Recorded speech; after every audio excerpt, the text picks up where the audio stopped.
সুপ্রিয় দর্শকবৃন্দু, আপনারা যারা কৃষিকাজের সঙ্গে যুক্ত আছেন তারা কিন্তু প্রত্যেকেই কীটনাশকের সঙ্গে জড়িত। তো আপনারা যখন কীটনাশক কেনেন তখন কিন্তু আপনারা অনেকেই জানেন না যে ইসি মানে কি, এসি মানে কি। আজকে আমাদের এই ভিডিওতে আমরা এই সবগুলার কি ব্যবহার এবং কোনটাতে কি লেখা থাকলে কিভাবে ব্যবহার করতে হবে সে সম্পর্কে জানবো।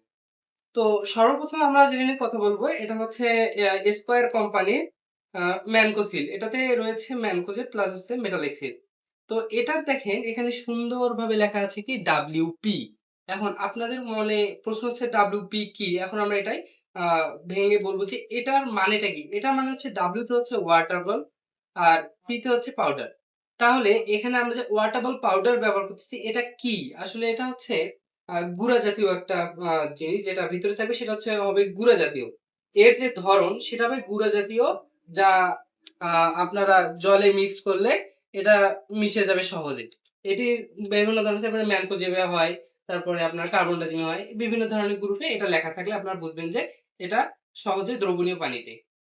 তো এর পরবর্তীতে আসে হচ্ছে আমাদের এস্টোমিন, এটাও স্কয়ার কোম্পানির। এটাতে রয়েছে টেবুকোনাজল এবং ট্রাইফ্লোস্ট্রোবিন। এটাতে কি লেখা আছে 75 WG।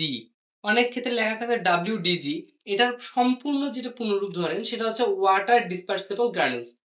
এটার হচ্ছে এটা ধরনের দানাদার হবে, একটু মনে করেন যে আপনারা যে দানাদার বিষ স্প্রে করেন এইরকম একটু দানাদার হবে এবং এটা পানিতে দিলে সাথে সাথে দ্রবণীয় হয়।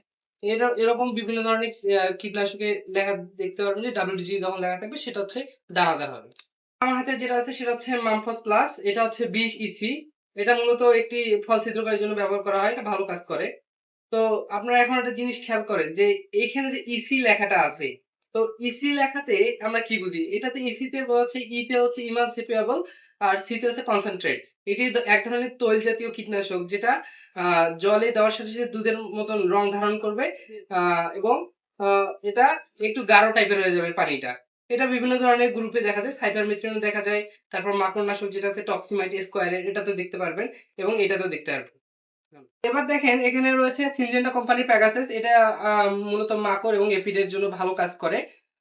এখানে লেখা আছে 50 SC, অর্থাৎ এসসির পুনরূপটা আমরা যদি দেখি তাহলে হচ্ছে সাসপেনশন কনসেন্ট্রেট।